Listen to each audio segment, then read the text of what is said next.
Hello, and welcome to another episode of Rugby Through the Leagues podcast. Last week, obviously, we had Shania on from All Things Rugby, and I think we probably covered everything to do with rugby. Probably set the world to rights, probably threw a few hand grenades and a few laps as well. So this week, we're going to follow up with probably a few more hand grenades, but from the Rugby Asia point of view with Steve Noble. Steve, it's an absolute pleasure to have you on, mate. I know that obviously we're in the WhatsApp group with All Things Rugby, and obviously a few things float around, but it's a pleasure to have you on, mate, and really appreciate your time.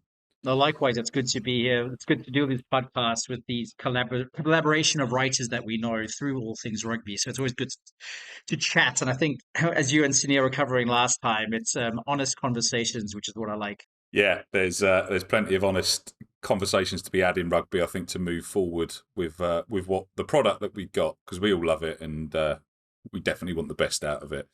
So obviously, for those that don't know, what's your sort of rugby process, player, etc.? Obviously, you're based in Cambodia, as we've just sort of spoke, but obviously your accent is clearly not Cambodian. So obviously, for those that aren't aware, can we enlighten the rest of the world?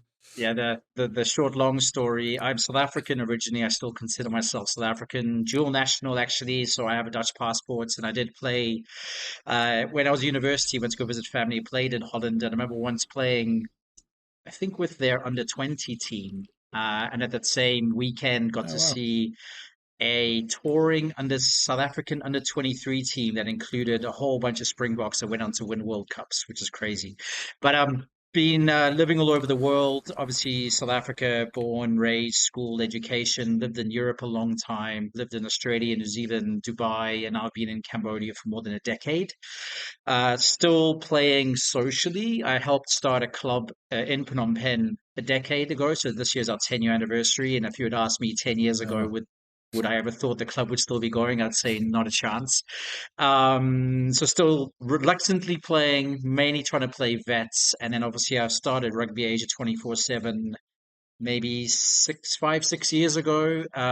Basically, because living in the region, it was so difficult to find out any information about what was happening. And there's so much more rugby than people think. That's how the rugby Yeah, website started. And now it's just taken off in its own evolution. amazing. So you obviously still classify yourself as South African. Is that because you won the last two World Cups? Obviously, if that success wasn't there, would you still Yeah. be shouting for the rooftops? Yeah. It's, no, I'd always proudly be. I got into rugby late, to be honest, because I grew up actually originally in Holland and Dubai pre 1991 Gulf War Dubai, so very different Oh UAE wow. at the time. But I got into rugby late, obviously going back to South Africa and doing my kind of middle high school university, played kind of final year of high schools, loved it at university, and then never looked back. But yeah, very proud to be a Springbok fan, but I'll honestly say very annoyed with a lot of Springbok fans, as most of the other Rugby World fans are probably the last 5, 6 years. But I'd say recently under Rusty Erasmus, he's done more good than bad. I think initially there were maybe some question marks, but I must say, I do find some Springbok fans a bit annoying. He's I think he's hit the nail on the head on the gap in the market with rugby. To be fair, his podcast is Yep. very very good, and obviously come out looking better from the Rising Sun documentaries. I think than obviously some have probably come out of the Six Nations documentary. To be fair, so Well, that's the thing. I mean, if you think, for me, still the pinnacle rugby documentary was the even as a South African fan, was that Lions series in South Africa, which the Lions yeah, won. And I remember I think I watched the Sharks play the Lions in the midweek game. I didn't watch any of the tests when I was living there, but that documentary was phenomenal. And it's those two series you just mentioned about, Russie and what the Springboks have done have been the next best thing, I think, in terms of rugby documentaries. But you're right. I think he had his worst moments were maybe during the most recent Lions series. It's crazy to win another Lions year, but I think he even acknowledged he made mistakes in terms of how he went about things. But everything else, he's always been a maverick. He was a phenomenal yeah. player, and as a coach, he's got a long history of people know about the crazy things he's done. But he's innovative, and like you said, the podcast, the documentaries. I think you're going to struggle to find a coach of his caliber who taps into motivating players in a squad more than him. Like Yeah. he stands alone in that regard. And again, with the confusing and complicated background that South Africa has, that's really difficult. So for him to have got that right, I mean, yeah, that he deserves all the plaudits he gets. Yeah, completely agree. While we're on the subject of the Lions, then from outside in, what's your opinion? Who's going to win? What's going to happen? It's amazing how rugby changes so quickly. A year ago, I would have said like Lions are going to win this 3-0. And as soon as Schmidt was appointed, I said two things. I said the Lions going to be more interesting, and I think Schmidt might win a Bledisloe. Now, because his date has changed a couple of times to determine when he's leaving, that Bledisloe might not happen. But I think it's going to be a much tighter Lions series. It's going to be good for me as a neutral to watch. I am as interested in those midweek games as the tests. They always are Yeah, that was amazing. brilliant, great fun. And Yeah, again, there is an Asian connection there because they announced Les Kiss is going to coach that kind of Oz Pacific team. I don't know where that and falls in the Anzac, is it the schedule. Anzac or Yeah, Anzac team or whatever it is? yeah. I think And they're there's on a about lot. bringing Michael Hooper back in to be captain. I think that'd There's be a a great whole. call. I think last the rumor mill. There's about half a dozen players who play in Japan that are rumored to be selected. But you're right, Hooper. Ollie. You look at the likes of Richie Mwanga, Shannon Frizzell. There's some Yeah, quality players that might be brought in. So yeah, again, I'm looking forward to that Lions series. I mean, the last one, yes, South Africa won, but it was the worst Lions series ever just because of the COVID conditions. So I hope this one brings back yeah.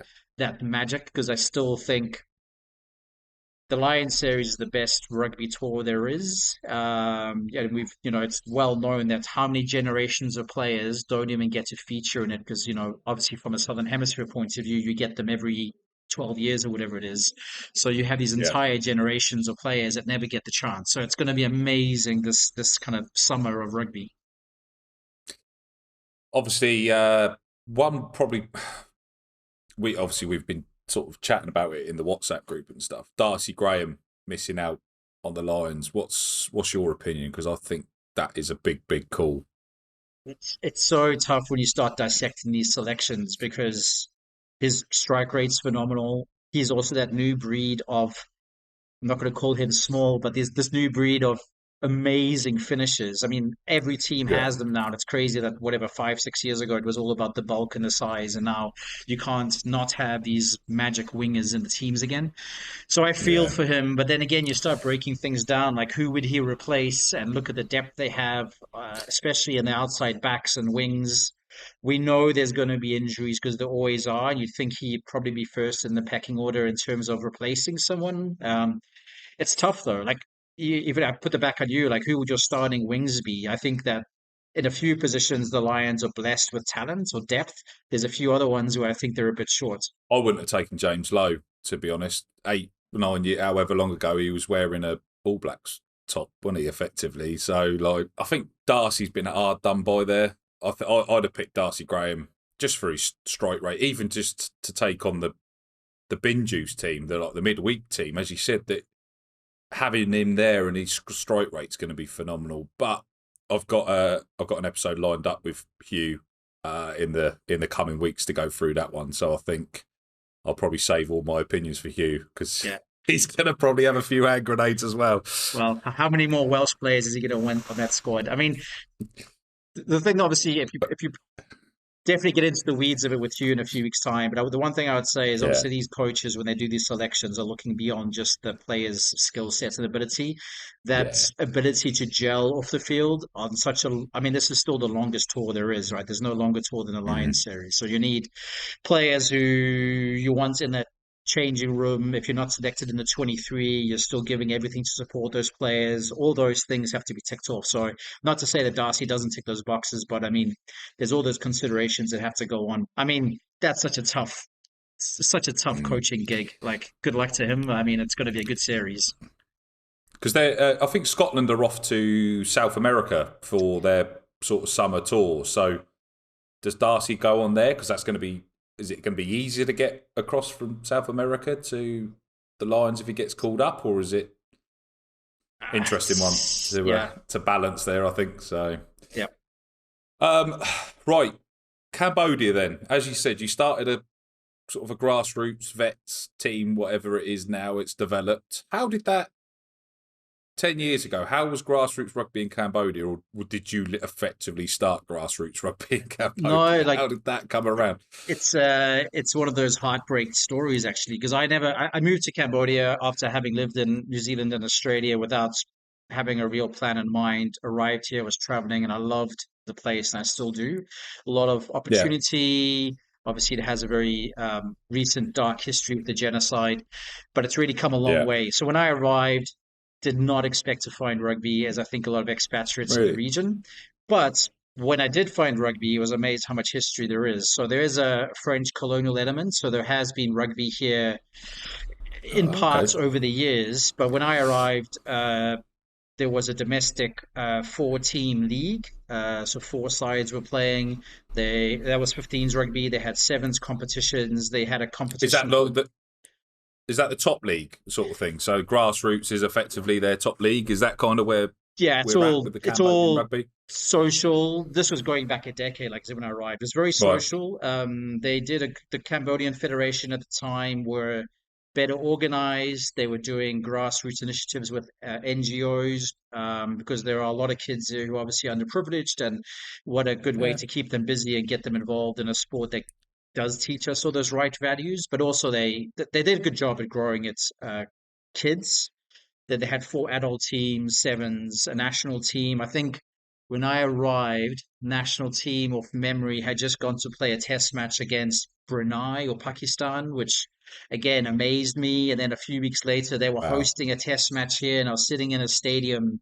They have a stadium here called an Olympic Stadium, although they've never hosted the Olympics, but it's a massive 50,000 seater stadium Wow. watching Really? not that many fans watching the game, but I mean it's crazy that you're in Obviously. this like environment. But a lot of things just went backwards since then, and it was myself and a friend of mine, a French guy who was the first president called Fabian, started the club, which was called the Phnom Penh Social Rugby Club. Our nickname is the Rahus, but it's really started because we could already see some of the writing was on the wall. The federation for the better part of 7 or 8 years has done nothing in fighting politics. There's no national representation. They've been kicked out of Asia Rugby, allowed back in. It's like it's as messy as it can get.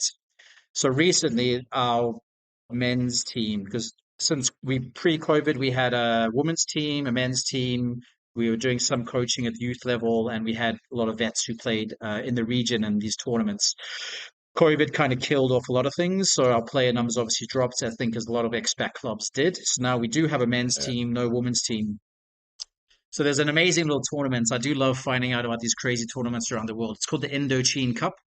And the way it works is that there's clubs in Ho Chi Minh and Hanoi in Vietnam, ourselves. There Yeah. used to be clubs in Myanmar, which obviously stopped since the conflict, and in Laos. Yeah. And the way the tournament works is it goes clockwise in terms of rotation. So you might only get it every Okay. 4 or 5 years, right? And then all Yeah. those teams will go and play a weekend, and it's great fun. And this past weekend, our team, which is now 60, 70% local players, won three of the four games, missed out on points difference of the final, and then came third overall. So that you had these Wow. little like grassroots and moments of like pure joy when there's a Yeah. federation literally doing nothing. So it's like a real passion driven, I suppose, club because there is no support from a federation point of view, which is disappointing because that means because there is a Mm. federation, we're limited to what we can do. We can't get World Rugby training courses because it has to go through a federation, which is non-functioning. So Right. it's like I said, it's the saddest story. And at the end of the day, it's the local players who have for a long time missed out. It seems to be a bit of a shit show, Steve, to be probably fair, but not That's it. That's it. uncommon in rugby, really, because it's not just there, is it? What's your obviously your sort of debrief of that overview of Asia rugby? Because you guys are on the precipice of something potentially very special. With there's a fair expat community going through sort of Asia rugby that could potentially develop it into something even bigger. There's a big raft of players, and I need to ask you about the demographic of players as well, because when I had Keanu on from India rugby, he was saying that different regions had different strengths and stuff. I'm sure that's probably similar to Asia as well. But as an overview, what is the biggest issues with the way that Asia? Is it just the rumor that everyone says it's corrupt? I mean, I think you nailed it when you said it's a shit show, and that often. And I was having this. There's a constant theme when it comes to rugby being a shit show, and it's we can also say that in light of the recent World Rugby stuff that's happened with the Sevens. So much of it for Oh, me is about egos and people trying to stay relevant when they should move on. And that's not said with disrespect to people that have brought us to where we are. But in Asia in particular, I've been one of the most outspoken on my website, but nothing's even been emotional, personal. I've kept it very professional and journalistic, yeah, calling out the governance issues of Asia Rugby. They are, there's so many issues. And I have a lot of sources that even pass me information confidentiality in terms of what's going on, correspondence between the unions and the Asia Rugby presidents. And like you said, it's embarrassing. And at the end of the day, we have an Asia Rugby president who is egotistical. If you follow the Asia Rugby socials, 9 out of 10 posts are him front and center awarding some trophy or handshaking someone. It's so irrelevant to the actual issues in the game. And what's happened more yeah. recently is the region has now been split. And I've heard rumors that there are unions pushing for a potential split of the region. Now, there's reasons why it wouldn't happen, because I believe from a World Rugby point of view, they wouldn't be against it. It has happened before. I think something similar happened in Central North America, but World Rugby might say you can split, but the same funding as now is going to It's be going to be split. available, and you have to divide it in two. I think some unions would actually be okay with that. We're stepping out of the shadow of the current leadership. Hmm. But how realistic that is, I don't know. Just the past weekend, a new Southeast Asia Rugby Federation was formed. It's not a legal entity, but it's all the Southeast Asian nations have formed a bloc because they want to have their Okay. voices better heard and get more rugby going. Because a lot of those countries as well are being denied opportunities to play Asia Rugby 15s tournaments because there's just no pathway or structure. Like a lot of my information comes when I go to the sevens tournaments, which we're lucky that in Asia we have Dubai, Singapore, and Hong Kong, and a lot of information, a Yeah. lot of business gets done, and a lot of conversations get are had. Man, this last 6 months, it was just I've never seen it so tense and like you said, it's politics, it's egos, Asia Rugby leadership. I'm not going to say they're all bad people, but that governing group has been called out by financial audits, which World Rugby issued. There's been correspondence from World Rugby to put in checks and balances, and at no stage did Asia Rugby apologize. They kind of went the other way and said, no, you're wrong, and kind of like try to argue with an official audit and with directions from World Rugby. And that's where we are. Like, how do you respect an organization that has that kind of leadership and that reputation? By the sounds of it, you got a president that will turn up to the opening of a bag of crisps just to keep himself in That's front of it. that's the parody, and it's so true. Like we literally laugh about it, and he's not going to like hearing this if he does. But I go to tournaments where that's what gets said. Like he literally rocks Mm, up for the day of the photo opportunity, and he's off on a plane somewhere else. And it's like, what was the point? Like, A, where is that money coming from? Because that's also never been revealed. And B, like, there's better ways to spend your time. Like, stop the yeah. useless photo opportunities and actually get stuck into the things that need to get fixed.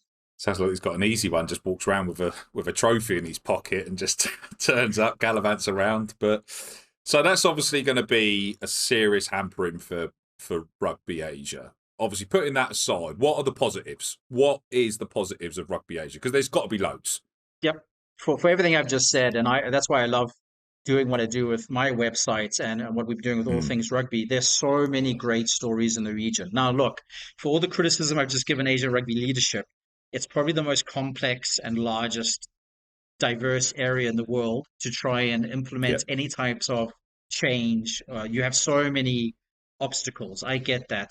But that also means there's amazing stories. You know, you have, yeah. there's been incredible growth in the region in women's and girls rugby, which I know has been a story that's been tacked on a lot, but it's genuinely happening. I don't believe all the Hmm. data they release. Player numbers, I think, are growing. And again, that's not probably true in the rest of the world. I was on a podcast with Hugh talking about the growth of the Japan Rugby League One. It's a league, a professional, semi-professional league that's expanding.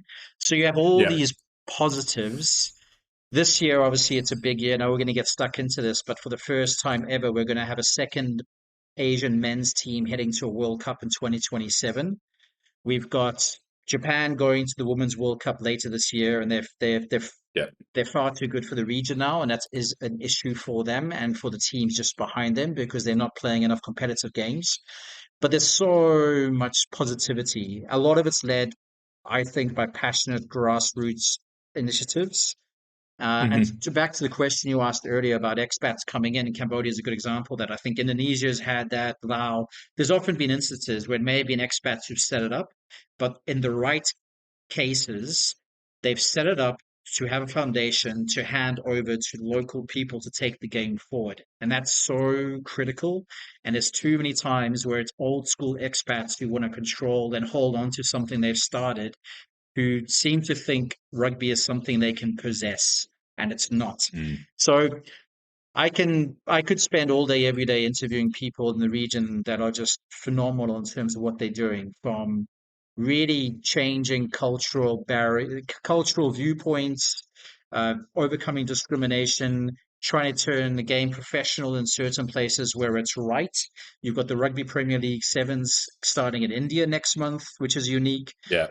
You've got, I think, probably the best domestic sevens women's league in the world in Japan, and they've keep every week for the last few weeks they've been signing more international players. That series kicks off in June, but my last counts, Hmm. they've already had 15 players from other countries signed to go play for those domestic Japanese clubs. So I said Wow. there's grassroots everywhere. There's so much happening, but yeah, there's a lack of funding. They need more support. We know rugby is struggling with money everywhere. But if there was one region where if it was controlled properly and financed properly, I think you'll get the best returns in Asia. Well, yeah, you obviously look at the population to return as well is potential is phenomenal because as we touched on the women's as well, Japan have obviously accelerated away, but Kazakhstan have probably really fell off as well. So we had Simon Middleton on the other week a few weeks ago, he said about he went over to Kazakhstan to do some sort of world rugby consultancy stuff, and at one point they were probably banging on the door, should we probably say, and now they've sort of disappeared off, and they got a bit of a pump in the other day from Japan, didn't they? It was what 90-0 or something Yep. like that. They also have had played 2 games against Georgia women's in Georgia's first ever women's game as well, and I think Georgia put them to the sword a little bit as well in their first ever attempt at women's rugby. What has happened in Kazakhstan? Because there was a point that they were potentially going to be a significant power within women's rugby, weren't they? But I think they were. They went to every Women's World Cup until 20, was it 17? The last one they had, I think, pre-COVID. Yeah. They were at every World Cup. Yesterday, they lost to Hong Kong, China in the Women's Championship after being pumped by Japan. A Japan C team, I will say, that beat them 90-0. Hong Kong, China beat them yesterday in a much tighter game. But that also is the fourth time Hong Kong, China have beaten Kazakhstan since the pandemic. And that the first time they beat them was since the Right. pandemic. And that's shown you the change in momentum. So now it's definitely Japan won by quite some distance. Hong Kong, China is in that second position. Yeah. Kazakhstan's third. But then the problem is there's a huge drop off. Who's knocking on the door if there was a promotion relegation? There hasn't been a Division Two tournament played for so many years now. But there are countries I think that could, like you have the likes of India, Philippines, Singapore, China should be playing it. If again, if the powers that be in charge of the game were keeping unions accountable, China's actually meant to field a 15s team. That's how they meant, because you have World Rugby and Asia Rugby membership status. You're meant to field 15s and sevens. China hasn't fielded a 15s women's Right. team for years because they put all the money to sevens and they've had great success. But it shouldn't be a matter of the unions with the Okay. money to pick and choose. I think they should be held accountable and made to play. You know, you can't really force teams or unions to play if they don't want to, but it's part of their like status eligibility to be a full member, as far as I understand. So, but you're right. In terms of Kazakhstan, it's strange because it's also not an amateur setup. My understanding is their sevens program Mm. is professional. Their most of the sevens players play in their 15s team. So you're right. Why has there been a massive drop off? And the results show you that they really have gone backwards until Mm. yesterday. So yesterday they lost, off the top of my head, was 29-12. The points they scored were the first international points in a test match they've scored for 2 years, because last year they lost both Asia Rugby Championship games by scoring zero. The year before, Wow. they came second in the championship, went to the WXV, lost two of the WXV games by more than 100 points to zero. Like, it's not a good trajectory. But yeah, they've got full camps, they've got full training facilities, they have former South African sevens player as their sevens and 15s coach. Like, I really don't know why they've gone so far backwards so quickly. And the team I watched yesterday, they still had their World Cup veterans from nearly 10 years ago playing. And then on the other end of the spectrum, Wow. I think they had five or six players who were 20 years or under. But that's a big gulf, like Massive. um, Huge. yeah, I just think unfortunately for them as well, Japan has really streaked ahead, and Hong Kong, China have really Mm. developed their women's game much better than previously, and they've just been left behind. But again, if you had to ask me, would any of those other contenders that I mentioned, your India's, Singapore's, would they beat Kazakhstan? Probably not. Jumping back to the China comment you made about them opting for the sevens instead of the 15s. If they were forced to field a 15s team because of their status, but they just fielded a team that was not good enough, does that then run the risk of bringing the game into like a bit of a disrespect and a disrepute by only having to field a team? If It they don't does. feel that their team is good enough, I know it's not how it should be done, and they get funding to develop the whole process, but the last thing we want to do is dilute the game as it grows. And obviously, Kazakhstan are struggling to field both projects. Sevens is probably their main focus again, and they're just obviously going through the motions because of the funding of the 15s, and they probably feel that if they opted to not field it, they wouldn't get the funding. Do you think there's an element of that in there as well? I mean, this is the issue that Asia Rugby, if I had to defend them, have. Because again, I'm going by the information I was given. To have full member status with Asia Rugby as the regional governing body and World Rugby as a full member, you're supposed to do Yeah. certain requirements, which includes having a domestic sevens league, a domestic 15s league, and men and women's. So China's opting not to play 15s. It's a choice. But yeah, you Hmm. can't force them to either unless there's a bit of a carrot and stick. There could be an element of like, look, you need to field a team within the next 2 years, otherwise your full member status will be revoked. It's never going to happen because China is too important as a potential target region for both World Rugby and Asia Rugby. We've seen it with the Yeah. success they've had of the Chinese women's sevens team, who've had a fantastic run this last 12 months. So there's no individual strong enough in terms of governance point of view in World Rugby, Asia Rugby. They're going to make China do it, and would China listen? Who knows? And you're right. You don't want to also force teams. There could be a whole, what if injuries happen because of under strength teams. I get all those arguments, but like I don't think it's fair that teams can necessarily pick and choose. Or they need to change those member status criteria and just make it less stringent and just be realistic with like this is where we are, rather than trying to the whole square peg in a round hole. Let's make things work Yeah. for 2025.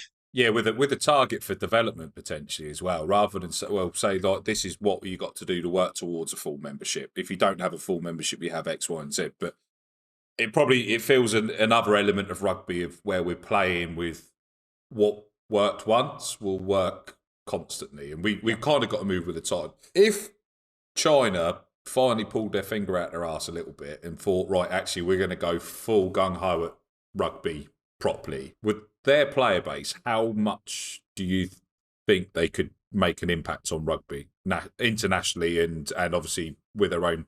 Obviously, they've done it in the football, threw some money at it, obviously managed to get every player from everywhere coming across because they were throwing money around.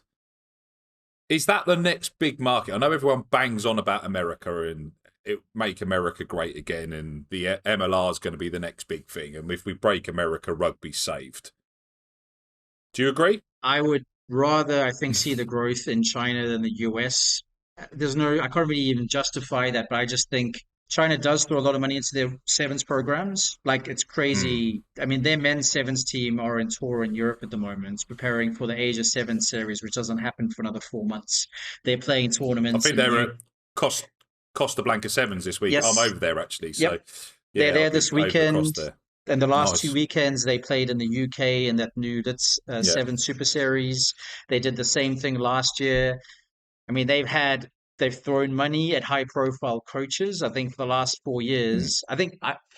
4 years ago, the current Fiji men's coach was the China women's coach, Kodasao.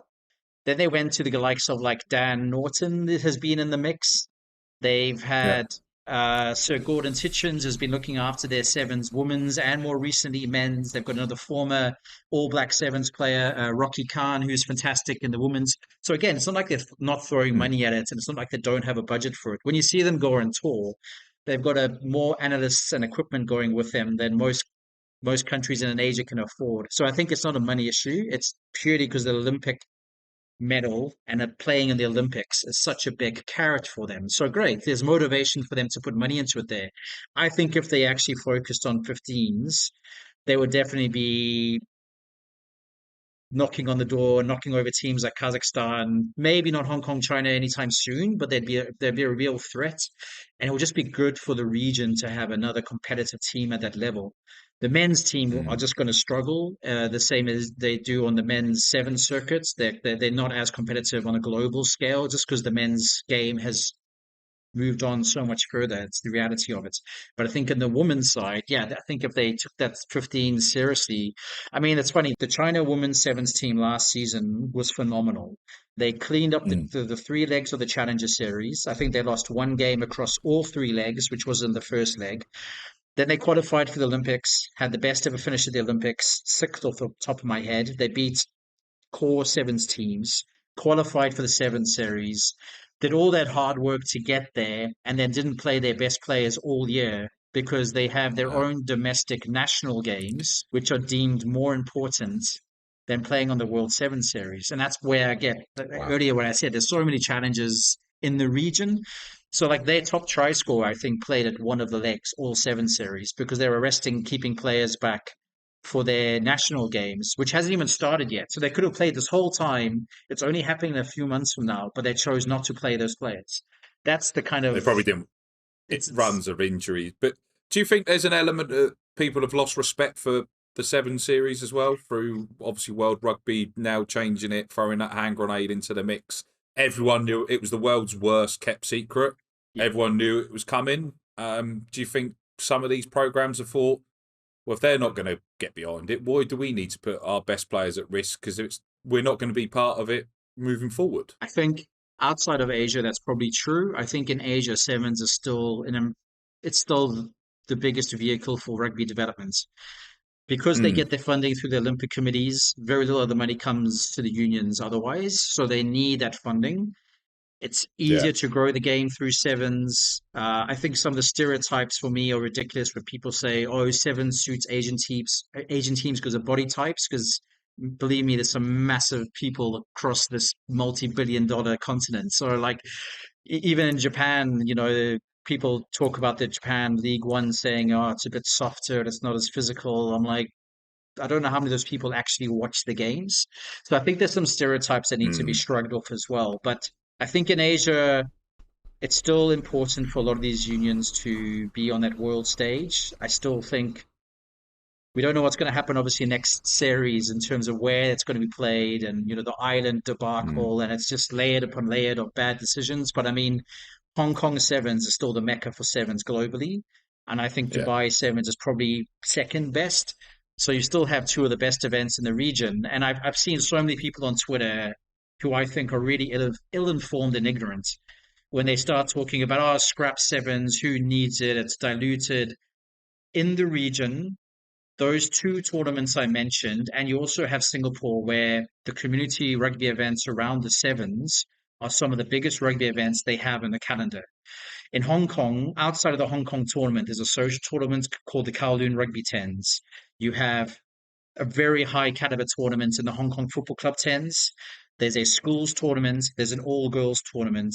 There's a million clinics and charity dinners that go on. Like they can't put a value on it just by what happens on that playing field. It's all the things around there. Mm, And I mean, the last two sevens in Hong Kong, the last one at the old stadium and the first one at the new Kai Tak Stadium, when Hong Kong China was playing China on that field, and I've been to World Cups and Test matches and things around the world, some of the best atmosphere I've ever experienced in my life. Like literally really.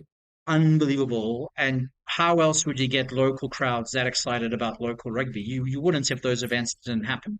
So I think when people Yeah. start pulling apart that rugby sevens is not as important or not as useful, I think they're really ill-informed. I'm a big advocate. And I think the last few weeks have just been terrible from decision making, again, governance point of views. Like you said, worst kept secrets. I was having, I wouldn't say it was a disagreement with Mike Friday on socials because he has been very vocal and I agree with them. But my only point was I don't understand why everyone was so shocked when it was announced because everyone on the circuit knew changes were coming. Maybe we didn't know to the extent, but from like January, media at least sitting at these events, that's all we were talking about. Like what's going to happen? Oh, we know it's going to be cut teams. And the timing of it from World Rugby is probably the biggest mistake. If they had said this is going to come Mm, into place in 2 seasons from now, I think teams would be less angry. But the fact that it was done yeah. on the eve of the last tournament is what got so people so emotional and upset. So I was actually at the London City Sevens, and Mike Friday was there, and me and Mike were actually sort of discussing what it was before the announcement was out. So Mike sort of knew pretty much to the point how bad it was going to be, and he's a future guest for the pod as well, hopefully. So another really passionate man about sevens rugby as well, and he obviously clearly only wants the best for the game.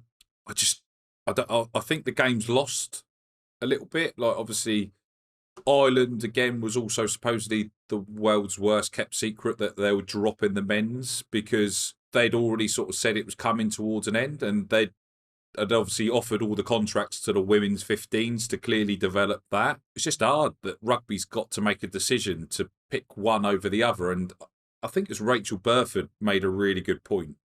If the women's sevens had been cut to give more funding to the men's, there'd have been absolute uproar in society. It'd have been everywhere. There would have been pitchforks, burnings.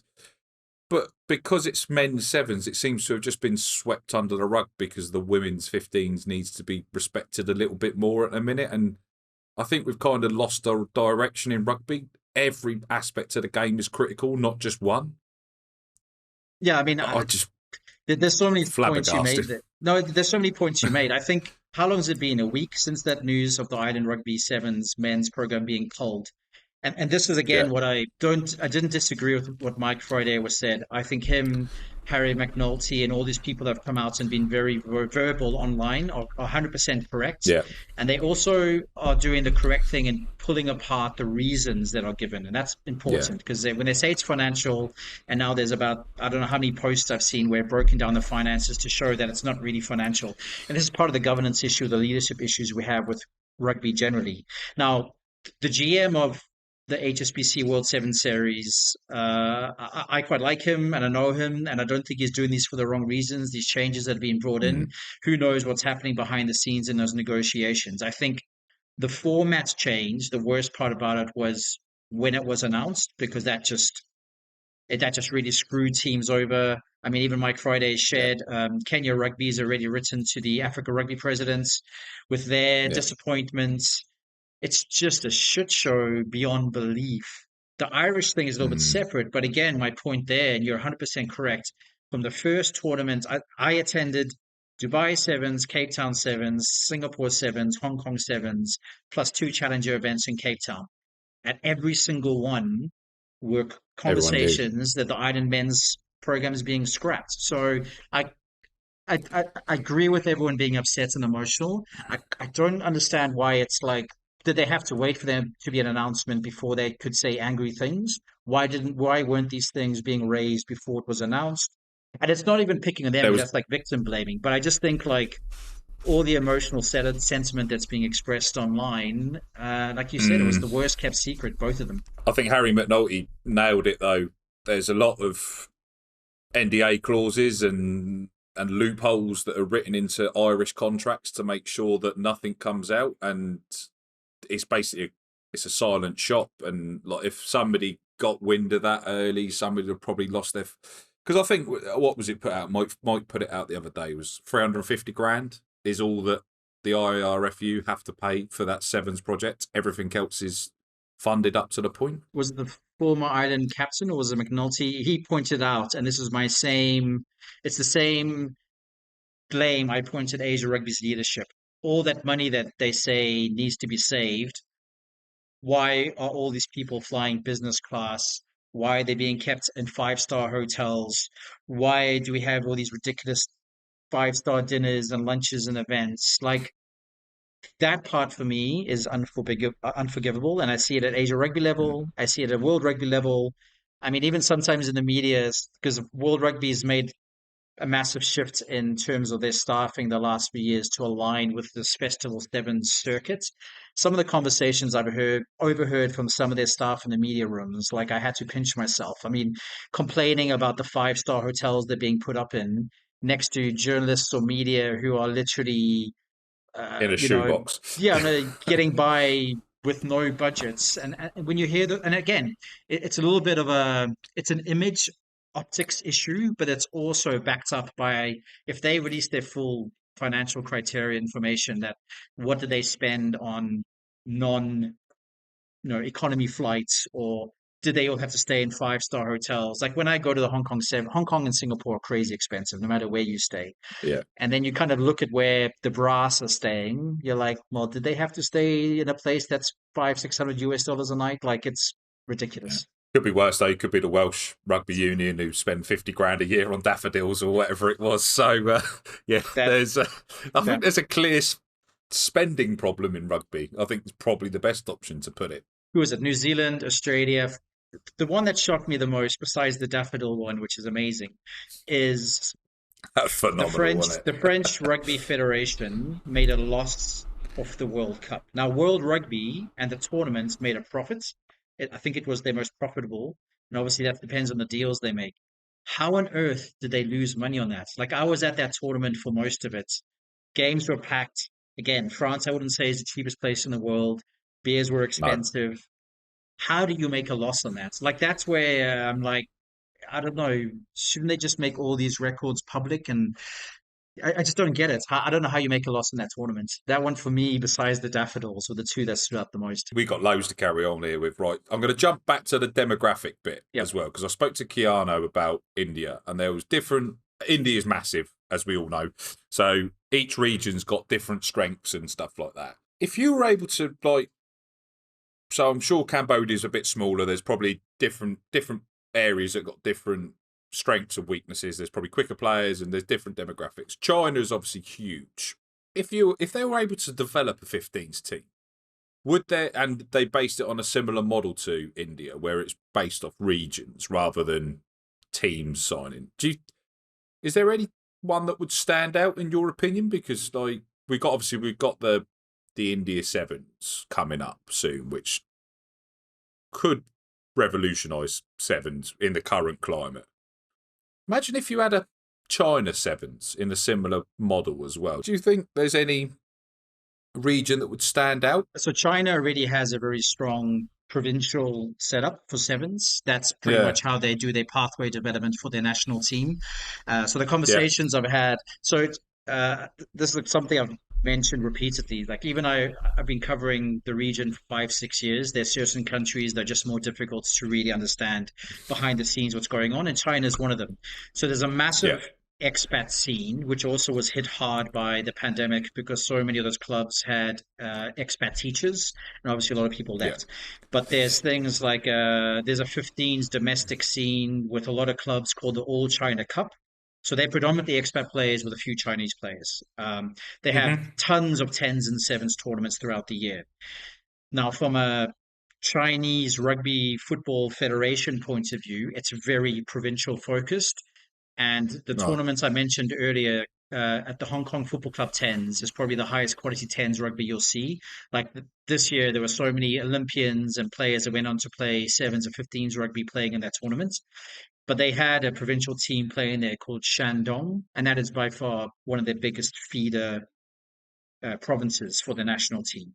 So Really? they already have a setup.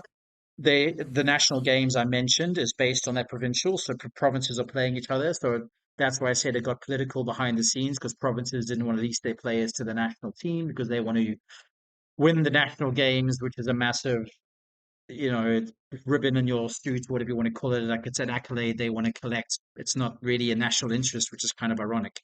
Um, so yeah, India, like you said, has the Mm, same thing. And again, I know that a spotlight's been put in India because of this upcoming RPL sevens, which kicks off in a few weeks' time. But there's an amazing amount of rugby that's played at youth, like age grade. They have national games, sevens, men's, women's, yeah. girls. Like every second weekend, there's a huge tournament with like 32 to 64 teams involved. So they've got the player base in India. And I think Rahul Bose, who is the president, has spoken about this in talking up the RPL that's coming up. He's being quite realistic, saying they don't expect to qualify for like World Seven Series Olympics anytime soon, but like it's a 10, 12-year plan, whatever it is. But that provincial setup is in a lot of places. And the other thing I would say to that as well is um, every country in Asia is very different, so it's difficult to paint with the same brush. But a lot of the stronger rugby unions in the region have rugby being played in the armed forces, so that the Navy, Army, etc., police will have teams where they won't call them professional, but at the end of the day, they're training Yeah. rugby 5 days a week, and it might be a commander or a general who likes the sport that's funding it. We can see that in Thailand, China. Um, there's tons of countries where that happens. So I think again, Cambodia is a prime example of if the federation ever wanted to do anything besides sit in their butt all day, it's get the local police, army, navy, air force involved.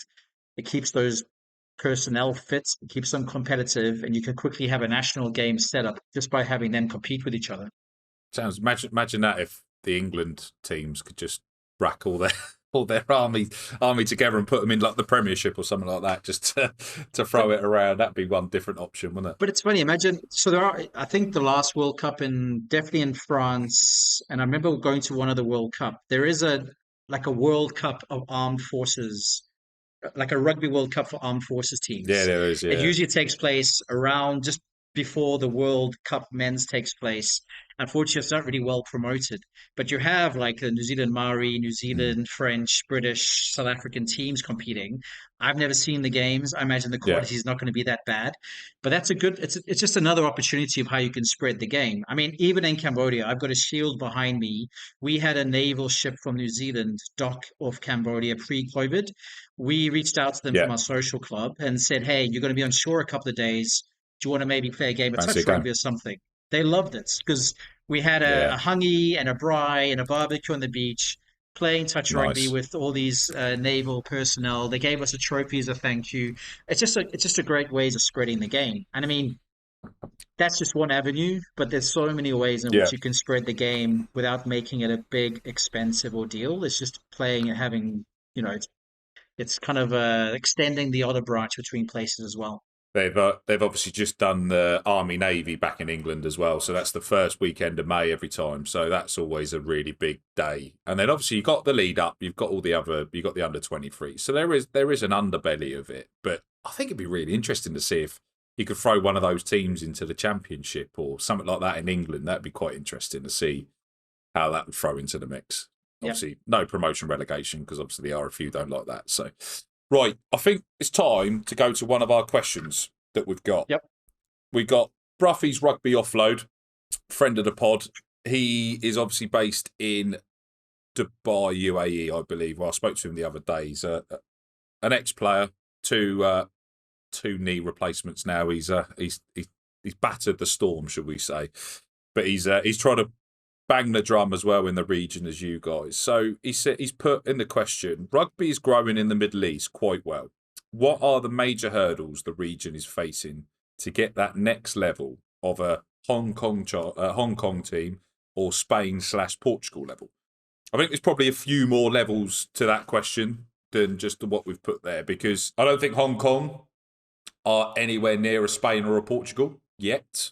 I think we've obviously probably covered a few of the major hurdles that are already in the region. What's your opinion of what? How do you sort of digest that? Because I don't think Hong Kong, China are anywhere near a Spain or a Portugal at the minute. Yeah.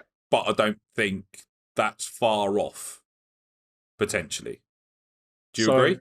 yeah, let me start let's start with the Middle East and the Gulf Yeah. first, and we could talk about Hong Kong, China, because we can also then talk about World Cup qualifications Huge this year. question.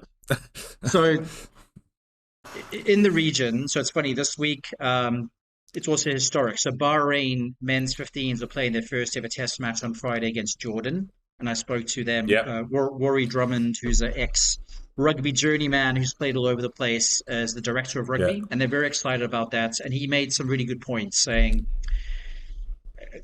to the issues that I raised, there's no kind of Division Two, even for the men's in Asia. So how Correct. do you get into the top bracket if you're not given an option? It's even worse than I think in Europe, where there should be relegation, promotion, and Six Nations. Here, there isn't even an option of getting into the top bracket. So Bahrain's playing their first men's 15s game. Qatar has played a couple of times in regional competitions. UAE are the strongest of the bunch, and last year were a bit of a surprise package because they were runner-up in the Asia Rugby Men's Championship. They beat Korea, They've done which really no one well. saw coming. Got a really good, again, I don't know what his official title is, but Apollo Perolini, who's a former dual code Hmm. international leads and is the head coach or the head of the program in UAE. So those are the main ones to pick out. Saudi Arabia is doing more rugby. They had their first women's game this last year. They've got a domestic men's league. UAE has a domestic league, which includes the team from Bahrain, which funny, their national team, Bahrain, just to go back to that, it's a one club team. There's only one club in Bahrain, and they're pretty much going to represent the national team. Um, so there is Brilliant. a lot of rugby in the region. UAE is the closest. Now, in their favor is finances. Now, we know that World Mm. Rugby's, like a bee towards honey is suddenly, getting excited about the opportunity of hosting all kinds of tournaments in the region, which brings a whole bunch of baggage, which the FIFA World Cup has had to deal with already. But there's money, from what I've seen in Bahrain and UAE and other places, Qatar, they've got fantastic facilities, the grounds, all these plus points. Obviously, then there's the weather issue because it's very hot. You have to play a certain time of Yeah. the year or nighttime. But the biggest issue, UAE's even their sevens, men's and women's team has done well the last couple of seasons. But what I'm going to say, their men's were a surprise team because they only recently joined the top tier to beat Korea, who have been the perennial runner-up to Hong Kong since Japan stopped playing the Mm. tournament was a big surprise. Now, all these countries, because this year is a World Cup qualification year, have started to add more test matches, and that's been the biggest hurdle. Outside of the Asia Rugby Championship, they don't play. So you can't play one tournament a year and Yeah. expect to go anywhere.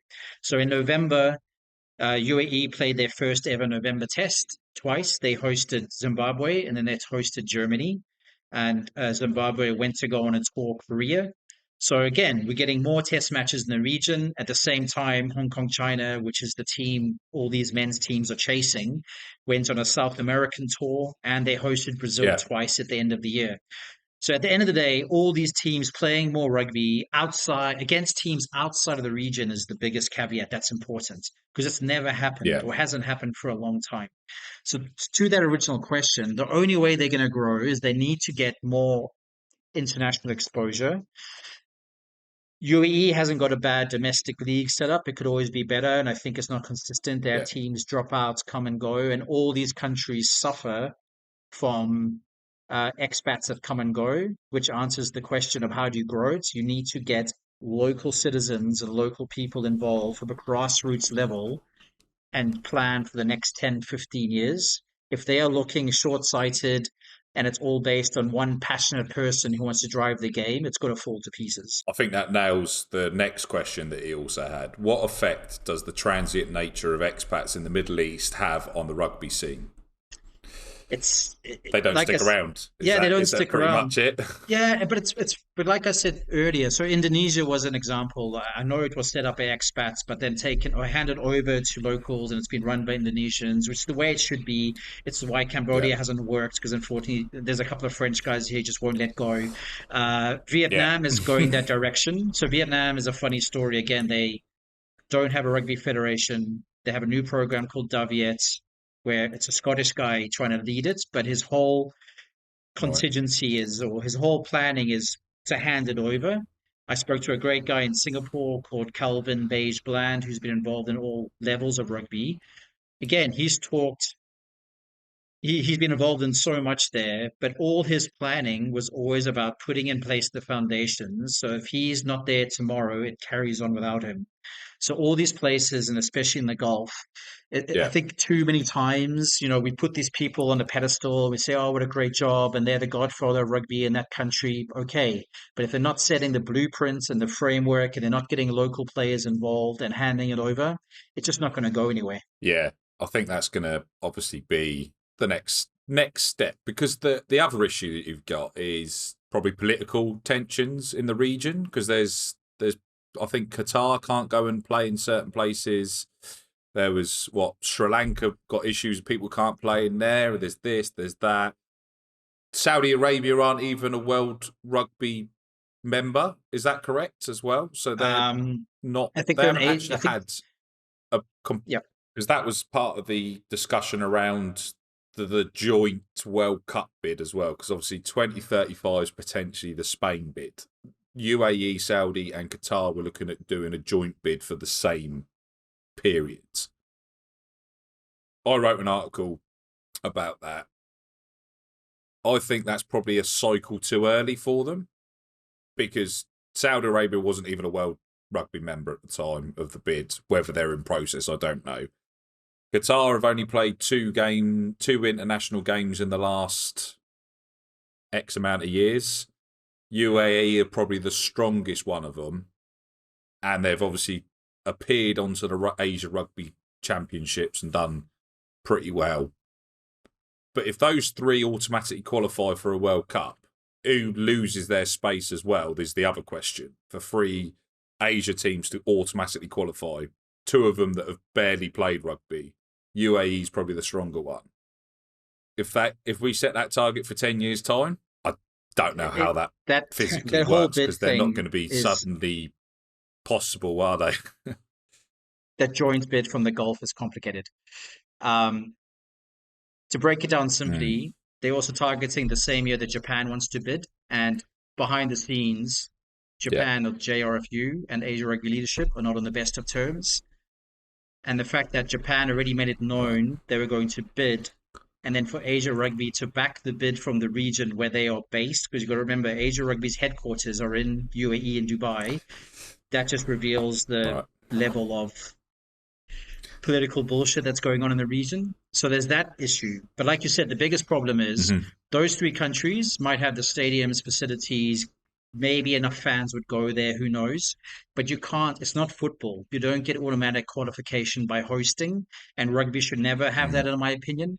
And if those countries want, as part of their bid, to have automatic qualification. Never mind all the fan saga stuff from alcohol sales, etc., which I just think the rugby fan base won't stand for. There's just too many Yeah. reasons for why it seems a bit of a novelty project. And again, I think part of that is the Asia Rugby president that I mentioned. I think he's putting his face on the front of this. Him and the CEO, who's actually a South African, have been talking up that bid and have never once acknowledged the potential bid from Japan. And again, where would I rather go to watch a World Cup at the moment? I'd rather go watch in Japan than those three countries you just mentioned.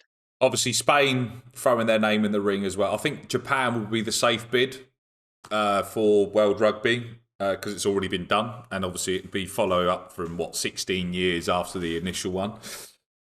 I'm selfish. I'd prefer to see it in Spain. I think it would add another real string to the next bow of the World Cup qualification process, which obviously we've got.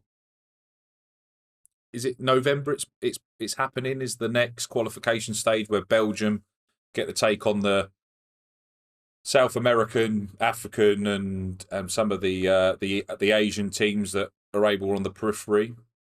Yeah, it's I Obviously, don't Hong think Kong, China. yeah. Gone. So I don't think they've announced where it is, but it's supposed to be end of the year. I know in where I Mm. am in the region, it's about to kick off, and the team that Yeah. wins the Asia Rugby Championship qualifies automatically for World Cup. The team that's Hmm. second has to go play the runner-up of the African Cup in Uganda, I believe, in July. And the winner of that Yeah. will join those teams you just mentioned. So there's still a few hurdles to go for a couple of the teams. Hmm. Obviously, Hong Kong, China are probably a banker to win the Asia Championships effectively. What's your opinion for the second then? I know obviously Hong Kong, China we'll get onto in a minute because we've got a Hugh Griffin question as well who doesn't want any punches pulled. But second in the group, are we thinking it's a UAE attendance or Korea I'm gonna done a lot of work to resolve their situation? I'm having a quick look at the fixture list because I think it depends on who plays at home between UAE and Korea. So South Korea plays UAE at home. So I would say that favors them. I think UAE have done more. I think UAE this weekend, for example, are playing Kenya I don't think it's a capped Friendly. international. They're calling it a warm-up match. But the fact that Right. they've been in camp, um, they if they're much fitter than they were last year, because even though they came second last year, there were definitely fitness issues. But if they've worked on that Hmm. and they've been in camp, they have some good players. They've had some players who played at decent levels. They're now obviously qualified Emiratis, but they've played in South Africa and Europe, etc. Korea is a bit of a mess, to be honest. They had a change of presidency in their leadership about 2 months ago, and the previous Right. leadership had been there a long time. And everything I've seen since of the current leadership kind of leaves you scratching your head. Seems like he's more sevens focused. They have talked for the longest time about having a professional 15s league, which has never taken off. There's been lots of uh, charters signed and complaints made between operations domestically. So I just get the impression they're in a mess internally. So they took a full touring or training squad of about 30 players. They were in camp in Japan for a long time, like 3, 4 weeks. Yeah. They've kind of had a domestic league, but they haven't had any warm-up games against anyone of any note. So I'd say UAE are going to be better prepared, and I think could again upset Korea. But that game, I think it's going to be a fascinating game. There's some really Mm. good talents in both of those teams, but I think the UAE let's see this weekend. They'll play Kenya if they take it seriously and get a decent result. Yeah, I'd back UAE to come runner up. The one we haven't talked about is Sri Lanka, but so they qualified for the top tier for the first time in more than a decade by beating Malaysia. Malaysia has been Yeah. terrible in the Asia Rugby Championship since they've been in there. They've never won a game. Yeah. I think they on average conceded about 50 points. Unfit, unprofessional. Got worse as it got on, unfortunately for them. So Sri Lanka Yeah. thumped them, was looking very positive. They've just hosted a iconic two-test series by hosting the New Zealand under 85 kilogram team. They I lost saw both that. games. A lot of fanfare, a lot of visibility, a lot of pats on the back. And as soon as that's all finished, it looks like it's all fallen to pieces. The coach has already resigned. The Ugh. players weren't getting paid, so now they're having these meetings and committees, and it's just amazing. Again, it's unfortunately it's very on cue for the region, but they have Yeah. just had a hit high and a low, and I just can't see how Sri Lanka is going to be competitive in that series. Because they were pretty dominant in the tier below to extent, weren't they? Obviously managed to do pretty good things, and I saw the under 25, under 85. Sorry, they're 25,000 in attendance to one of the games. Was that correct? It's correct. Both stadiums they played at Wow. were absolutely packed, sellouts. Literally, people Yeah. in the rafters. People were climbing on whatever they could to see the Wow. game. So it's two things. It's okay. Credits to the All Blacks for it's Sir Graham Henry was the mastermind behind this, and he's been a big vocal fan of driving under 85 kilogram, which I'd never heard about before. I lived in New Zealand for a while. It's the first time I heard about it, and Yeah. never heard about it since. but it's done. I said it did all these wonderful things, great exposure, great social media. For all the influencers, they got their billions of clicks, fantastic. But it just fell Yeah. apart so quickly afterwards. It's funny because the domestic game in Sri Lanka, I don't know to say it's strong as fair, but it's incredibly popular. They've got a great school Mm. system, great club system. They play an attractive brand of rugby, lots of things to like, but they've been out in the wilderness for a long time, partly because of politics. They were also suspended by Asia Rugby. They're still under, I think, review for being kicked out or admitted. So who knows what's going to happen? But they need to consistently stay in this top level. They need to sort out their Yeah. financing and pay their coaches or players or whatever agreement they want to come up with. But because they definitely have enough, I mean, they must have one of the biggest rugby player bases in the region. Mm. Schools rugby there at one point was crazy. Like you'd have 15, 20,000 go to school games, like you would see Wow. where else in the world, maybe in South Africa. Like yeah, Yeah. that's the highs of Sri Lanka rugby and the lows all within a short amount of time. Seems to just be a common situation, especially in Asia rugby, though, doesn't it? Like you're on the way to the moon, and then somebody's just, oh yeah, yeah, it's bonkers. Right, so we need to get on to Hong Kong, China then. So Yep. obviously, Q was put it out on Twitter. He wants your brutally honest opinion about Hong Kong, China. So this is either going to go one way or the other. You're either going to be banned from everywhere in or supported. So let's throw the hand grenade. Let's go. I have to be careful what I say because I do a lot of content partnership with the union and I do know them well. And I've just gotten off an interview with the coach and the captain recently. Now, what do I think? I think they will win the championship. I think they'll qualify for their first ever World Cup. And I think all the positives that will lead to are worth it, no matter what results happen at the World Cup. Now, people Yeah. might criticize me for whatever reason, that's fine.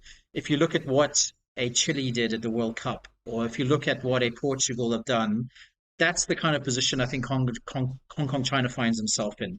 I think if they find Hmm. themselves playing on the biggest stage, it's going to lead to more commercial partnerships. You're going to have an uptick in players. You're going to have more local Hong Kong players getting involved.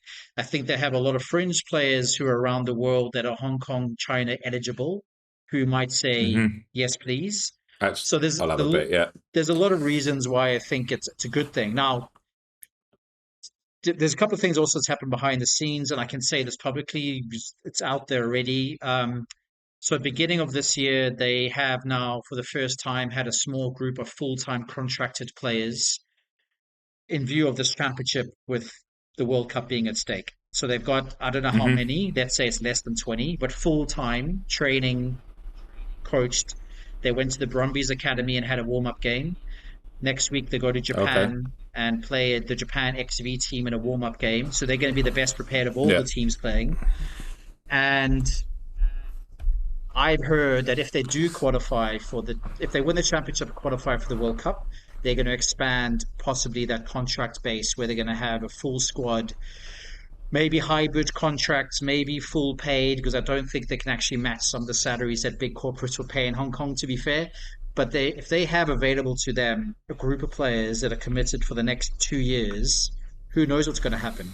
And also the reward for, I'm assuming as soon as you qualify for the World Cup, World Rugby has responsibilities to give you more international game time because that's what they've lacked. So Hmm. I think they'll win the championship. I think they'll qualify for the World Cup. Yeah, realistically, they might not get any wins at the World Cup, but it's kind of a stepping stone, right? I mean, the best example of that really is Japan. They had that record loss against New Zealand 5, 6 World Cups ago, and then the last two World Cups they've had some. Well, in two of the last three World Cups they've had some really big wins. Like you need to be playing on that world stage to have the opportunity, right? Completely agree. Because I'm just looking at the rugby, the qualifier base that we're gonna have. So we're gonna have the South American Rugby Championship third place take on against South America slash Pacific playoff loser. Belgium obviously fill the Rugby Europe gap. Africa Asia playoff. So Rugby Africa men's 2025 runner up against the men's championship runner up. Who are we looking at for I don't know, do you know much about the African Yeah. setup as well? So Namibia's obviously So we been got in the past we the got team that's yeah. Algeria, Ivory Coast, Kenya, Namibia, Senegal, Uganda, Zimbabwe, and then the winner of the Rugby Africa Men's Cup 2025 repechage. Got a few teams in there just to then get the top two out of the mix. Here we go. Right, jumping back to you. Yeah. Sorry, I just wanted to everyone to know who we had thrown in the mix there. No, Apologies. like this is where we start bringing out the abacuses and start pretending that we're smarter than we are. But like for that African Men Championship kicks off, I think it's June, July as well. I think it's being hosted all in Yeah. Uganda. So I mentioned UAE are playing Kenya this weekend as a warm-up game. That African qualifier goes straight away into a quarterfinal knockout. So I know Kenya's playing the host Uganda. But the favourites, Namibia, have qualified for every other World Cup from Africa except for once, I think, when it might have been Ivory Coast back in the day. But Zimbabwe have actually won last year's championship. And it would probably be between Zimbabwe and Namibia, with, I'd say, Kenya, maybe the third ranked team in that mix.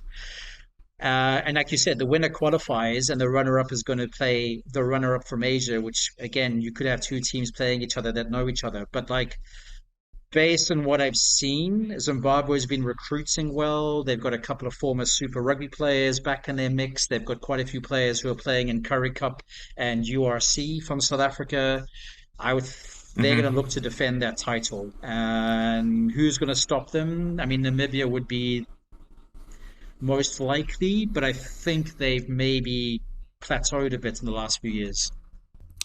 So then, obviously, if they take on the UAE, so UAE playing Namibia or playing Kenya again, and I believe that playoff game is also going to be held in Uganda in late July. So very different styles. That's a tough one to call. Uh, You would think Namibia would be the favorites just because of the experience they have. They must still have a lot of players that are playing decent quality rugby either in South Africa or elsewhere. obviously heat's not going to be much of a factor between the two because obviously they're both playing pretty warm areas already. So they've got to probably continue some games as well, the UAE as well, to keep that momentum. You don't want to come off the back of the Asia Championships and then sit stagnant for another couple of games. Is there scope for them to get another game in from a team in the region? Do they go and play like a Bahrain? Is that a possible? I know it's obviously not going to be a. They don't have much of a warm-up situation. There's not much of a gap. So UAE plays their first game in the Asia Championship 13th of June. So they're playing Hong Kong, China 13th of June. Mm-hmm. Then they play South Korea on the 22nd of June, and they head to Sri Lanka on the 4th of July. And I believe that qualifier game, if they were runner-up against the second team of Africa, is the end of July. So you're only talking about a couple of weeks break. Maybe they want a warm-up game or head-outs in between. So Bahrain, when I spoke to them, did say that at one point they were discussing with UAE about having them as the potential first team they would play, but I think they acknowledge that they're probably not quite there yet. So is it in UAE's benefits to play a team that they're more than likely to beat, or do they want a tougher opposition? Because I believe Spain currently fall into the group with South Africa and Australia, if I remember correctly. So they're obviously going to have two massive ties already in the mix there. So Spain have got a good bit. Portugal, I think, have got New Zealand in theirs. So Rugby Europe are going to get a proper situation being exposed to some of the top level teams at the minute. We get to November. Okay, so South American third place team more than likely going to be probably Paraguay, potentially, like in that pocket. I think Brazil. We've got the South America Pacific playoff, Brazil as well. Yeah, potentially Brazil. Belgium are going to go there. Belgium have obviously taken the USA Canada tour off the Netherlands, which is probably a decent tour for them to go on in advance. we don't know obviously where this qualifying tournament is yet as well, because obviously they haven't done that. They'll probably announce that last week in October as always, which is World Rugby, because no, they don't want anyone to go there and spend money and do anything No. in advance. Africa Asia one is going to be close between Namibia and UAE potentially. Say UAE get past Namibia. What's your thoughts of their chances against a Belgium, Brazil, or Paraguay, or probably another team in there? Do you think this is probably one qualification too early? Yeah, I think they'll be in the same boat that Hong Kong, China Yeah. have found themselves in every World Cup until now. I think it's one tournament's too many teams that are playing more test match rugby than them. So I think they'll struggle at that level. Namibia, though, probably a better shot. Yeah, I don't know. I mean, Namibia were the shock non-winners of the African Championship last year. I think it's the first time they haven't won in who knows how long. So they'll be in the mix. I think they must still have a lot of guys in there that were at the most recent World Cups. So definitely Namibia would be one of the favorites. I don't know how Belgium would. I don't know what style of play Belgium play. When I was in Holland many years ago, it was quite a forward, physical-based game. So I don't know if that's how they play as well. They got a good mix. To be fair, now that they when their back line was on, so they had a really indifferent Rugby Europe Championships. The first game, they nearly managed to put Portugal bang under pressure and like pushed them quite, and then that sort of hampered the rest of their tournament. They didn't do as well as they should have, but they seemed to save it all up for the Holland game, the Netherlands game, in the last game. And when they get the ball through their hands, they're exciting out back, but they've got a good level of forward intensity. So I think they could adapt pretty well. It's just wherever it's going to be played as well, I think will probably be a factor, because if you try and play that level of rugby consistently up the jumper in a hotter climate where other teams are used to, I think that could potentially work against Belgium. They're moving forward as a nation of rugby as well. They've obviously just brought on Warren Abrahams for their women's sevens circuit. Jeff Williams has stepped up as sort of head of rugby for the rugby sevens, and they've got a real program they want to push forwards in Belgium. So from a Rugby Europe aspect, it'd be great for them to see and push forward. I think it all depends where they're hosted. For me, I think obviously they're managing to get 2 decent games under their belt as well in July over in America and Canada is really, really positive. But July to November is quite a sizable wait again, because it's not like even most of the domestic leagues are continuing as well, is it? So you kind of got to pull players out of their domestic league wherever they are at the start of the season, which they've had a pre-season, but they're not going to be at their peak. Whereas other teams are probably coming towards their peak. So, yeah, it's going to be a really interesting one in November. The two things I'd say there, any of those teams that we just mentioned, would they have any better chance at the next World Cup than a Hong Kong, China, for example? I think they're still going to head for 3-4 defeats, whatever format we're playing. I think if UAE somehow managed to make that final stage, I'd put $10 right now that they'll try and host that tournament. They've bid and hosted for a lot of international rugby tournaments. World Rugby seems to like them as a host because of where they're based, and it's easy to get to for everyone. And then, like you said, November time in Dubai, we've got the sevens are around that time. It might be a nice precursor.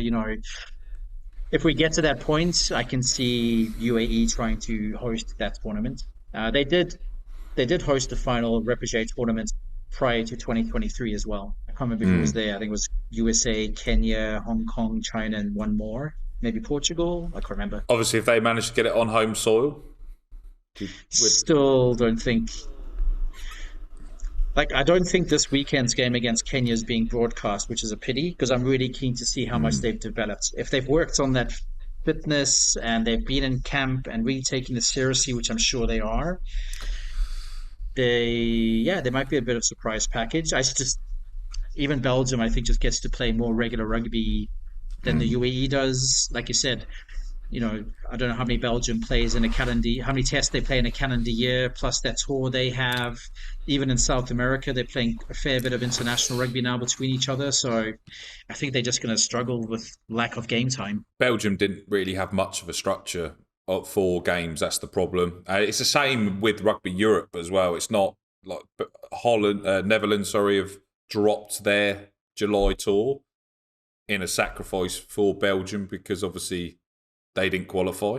Yeah. So Belgium hadn't quite got that, and it's fairly common as well. So it's not just you got Spain obviously got going on tour, so they've got they're going over. They're doing the USA and Canada as well, so they're playing over there. They're Romania, I believe, have got a South America tour planned. I think, if I remember correctly, Georgia obviously got Ireland coming to them as well, which will be a really good one. So sort of the top four have got a bit of a summer program, but Switzerland haven't got another game from what I've known all the way through till the next Rugby Europe Championships. Germany, we had Sean Ingle on the other week as well, who plays for them. I think the only other exception they had was when they went to the UAE to sort of throw it in the mix, but I think there's potential financial issues there as well that stops them having any other games in between. Yeah. Netherlands have obviously dropped their sort of pre-season program in a sacrifice to allow Belgium to go across. So when I was speaking to the Netherlands team, they literally were together for a week before the start of the Rugby Europe Championships, and then they had to go and play Spain first game.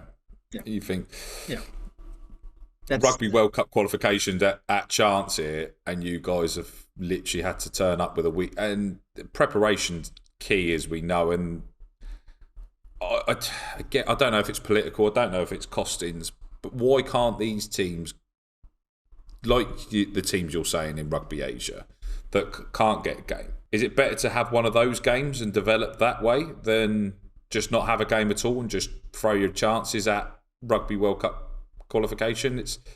There's enough teams out there that now want and need games that there must be a conversation that can be resolved. The only thing that I think is, as you said at the start, egos and funding. Yeah, it's the only reason we can't get these games on. I mean, funding is definitely going to be the realistic barrier. For all the pros and cons I've talked about in Asia, I know that not all these issues are specific to the region. You've mentioned Rugby Europe suffers from that. South America, Africa, they all struggle. I mean, Africa's a prime example. Like when I went to the Challenger Sevens, the Madagascar men surprised everyone and qualified for the final Challenger event. But they were scrambling because they never budgeted to go because they didn't expect to be there. The Uganda woman qualified, and then the union pulled them out because they didn't have the money for it. So it's such a crazy situation to be in where there isn't money for this. Like, I think it was Germany. I'm trying to think back now. I think the first test, maybe post-pandemic, I'm pretty sure it was Germany that did tour Hong Kong, China as well. So it's obviously easier for the likes of a UAE or a Korea, Hong Kong, China to go to Europe because, like you said, you could play Switzerland one weekend, go play any number of countries the second weekend, and even probably have a midweek game with your kind of backups, So that's a realistic tour. I think going the other way, it's not impossible. Like we saw Zimbabwe do that. They played in Dubai and played in South Korea, but there's if you went to Hong Kong, China the one weekend and went to Korea, that's an easier journey. There's some top teams in Japan you could play, so you could definitely off a 2-weekend tour get a couple of games in. But yeah, the expenses with those flights and etc. It goes back to my point. Like Hong Kong, China, I think is reasonably well funded based on the success of the Hong Kong Sevens. That is their breadwinner. So I said the fact that last year they toured South America because they did play Paraguay, Brazil, and Chile. They didn't do too bad either. No, they put up an effort at least, and they won 2 out of 3. I think people expected a little bit more out of the other game as well potentially, but because they lost to Paraguay, weren't they? Was it they lost to Paraguay or they lost one of them that would have probably shown where they actually were. They lost to Chile, which is the game I couldn't watch, and even the coach. It was their first game, but he was the first one to put up his hand and say they were poor. In the second Mm, hand, they demolished Paraguay. And in the third that's it. game, they beat Brazil with that final kick after the hooter. That But was it. again, I didn't know too much about Brazil, and I said Brazil is in the mix to potentially A good qualify side. from South America. And they came over and played Hong Kong China in a return series, beat Hong Kong China in the first game and lost the second one. They were beaten, well beaten, but they were a good team. I was Mm, really surprised. Like mm. very physical, very abrasive, Yeah, but yeah. really lightning backs as well. So I quite like their brand of rugby. So it'd be quite nice to see a team like that in the mix for the World Cup.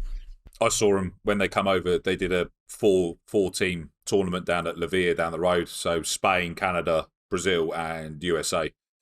And I thought Brazil. I thought, and I was just like, wow, Yep, what? yep. They look like they're going to be one hell of it. And then the women's as well look very, very good. They played against Spain as well recently. Put up a proper show. They're going to the World Cup First for time. Yep. obviously in the UK as well, and they're going to be a good team to watch. Good fun. Good, like their backs are lightning as well, and if you turn your eye off, that's it. You won't see them. They're over the line. They're phenomenal. So we may as well dabble on it. Rugby World Cup 2025, England World Cup, women's. What is the chances for Japan? Because Japan are obviously coming over. Have they got England in their group as well? No, Is it England no, in the group? it's a tough pool. They've got New Zealand. That's it. It's a very tough pool. That's why a lot of people have written them off. But They've Japan got for Spain. me, Spain, New Zealand, and one more. Yes, that's it. I've gone blank on who it is, but they have got a tough pool. Yeah. I'm just very optimistic. You know, it's. I get to watch a lot of their women play sevens. Obviously, in this championship, like literally, like I said, they put out their.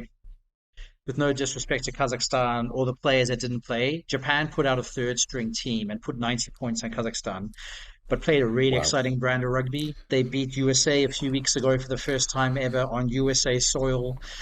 They will be favourites to beat Hong Kong China in the final of the championship this Sunday. Mm-hmm. Then they have some good tests lined up. Spain comes to Japan for two tests, so that's going to give us a They good do, yeah. indication for the World Cup if they do well. And then I think they have a game in Italy before they head to the World Cup. So they've got a nice run Nice. in. I like the mix of their squad. They're blooding, good depth, exciting players.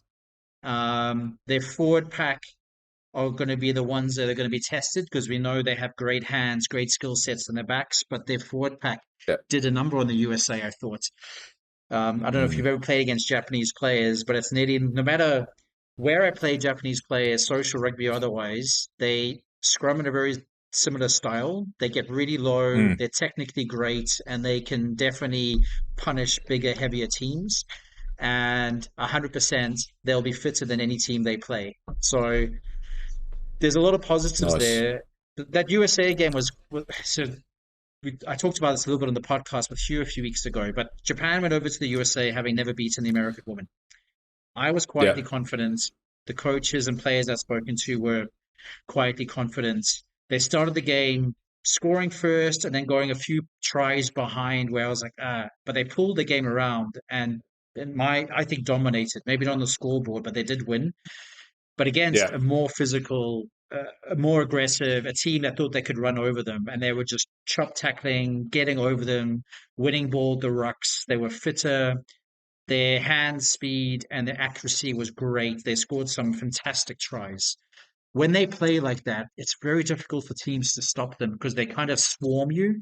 It Yeah. never ends. You know, there's no breather. And unless you're going into that World Cup or any game against them, which is why I'm quite keen to see that Spain contest, because especially if they're playing in the Japanese summer where it's going to be sweltering and humid, if they're not at peak fitness, Japan will run them off their feet. Mm. I think obviously Spain have got the benefit of training in constant similar heat as well, and they've come away from camp. They've managed to get a really solid Rugby Europe Championship under their belt as well, with a really good improvement from the Netherlands as well. The Netherlands really stepped up because the Rugby Europe Championship kind of got a little bit again similar to the Six Nations where England are running away with it. on the women's aspect to the same with Spain. So it was good to see a challenge from the Netherlands this time to put Spain under pressure. But I managed to catch up with Bimba and Claudia Pena after the Brazil game, and they're within camp. Their main focus is the World Cup because it's so important to them as well. I think it's going to be a really good group. I know it's classified as a difficult group, but it's going to be exciting to watch. Spain play a great brand of women's rugby, as well as Japan have got a real good movement forward. Obviously, Simon Middleton said he went over and done some sort of coaching over there for a period and sort of waxed lyrical about the excitement of that group. And then obviously the Black Ferns getting run close again by Canada the other day as well. So I think it's just going to be an amazing spectacle. And obviously everyone's thinking it's going to be sunny because it's August, but it's probably going to rain, and everyone's going to get washed out. This exciting brand of rugby is just going to be up the jumper. It's going to be like old school Leicester Tigers, and that's how everyone's going to have to play or something. I mean, like the British summer will ruin it as always. Yeah, it's just looking at, so the fourth team is Ireland. So again, it is a tough pool considering what Ireland's done. But like you said, I mean, that weather will impact things. It will determine the style of play. Definitely won't be in Japan's favor, I think. And if it was those horrible conditions, it would probably suit Ireland and New Zealand, I would imagine. It's going to be interesting because I think obviously there's a lot of hype being built around the World Cup, rightly so, because it's the biggest selling ticket wise. You know, I think is it going to be that turning point that World Rugby wants it to be? Who knows? Financially, it needs to be successful as well for these World Cups to continue being these pinnacle events. But I think the media attention and the kind of types of players, we have all these sevens players that switched over to the 15s team for a lot of countries. There's a lot of reasons to be positive for the World Cup. I'm definitely going. I'm accredited already, so I'm looking forward to being there despite what the UK weather is going to bring me. But I'm very excited. With Japan, the last thing I'd say, it didn't come from the Japanese coaches, but from one of the top clubs. I was speaking to the coaches, and they were saying the fact that Japan didn't get a win in the last World Cup. They were competitive in every game, but eventually got blown out in a few. That's the part I think that's changed. I think they're now competitive for 80 minutes, and it's such a cliche thing, but teams need to go through that experience. The fact that they didn't win any games the last World Cup as a matter of pride, I think really stung them. So I think that's one of the reasons they've really lifted themselves. And like a lot of people, Japanese are proud people. So I think that's something to not discount. Well, that second spot's going to be hotly contested. Obviously, I think we can probably safely say the Black Ferns are probably there or thereabouts. Ireland are probably there for the taking. Like, they've had a good Six Nations, but if Japan are able to come and play their brand, Spain can obviously do their own bits with players that are playing in England as well. They've got a bit of experience, so that'd be probably the best group to watch, I think, potentially. So be good fun. I was going to say, I'm definitely looking forward to that two-test series that Spain's coming over to Japan. Yeah, that's going to be tasty. I'm really looking forward to that. I'm surprised they did that. I'm surprised they called that, seeing as they're in their own group as well, leading up to a World Cup. But obviously, you're not going to give all your secrets away in those games. But I think it'll be it's a good way of keeping them in. And Spain have been very active in trying to go to countries that are probably not travelled to. Like the men's went to Tonga and stuff, and played over there in Samoa as well during last summer's tour. So I think Spain are trying to adapt to what's ahead. So that'd be good fun. To see where their next tour is. Obviously, USA is going to be a big one for the men's, and it'd be great to see if we can get a World Cup here. Steve, is there anything else I think we need to cover? I think we've covered a fair whack, to be fair. Yeah, we've covered everything. I mean, look, it's such a big region. There is a lot. Like, back to your original question, for all the concerns are top down, which is a problem because the leadership group is not the best, I think, in the region for driving this game. There are a lot of politics dividing the region, but there's far more reasons to be positive.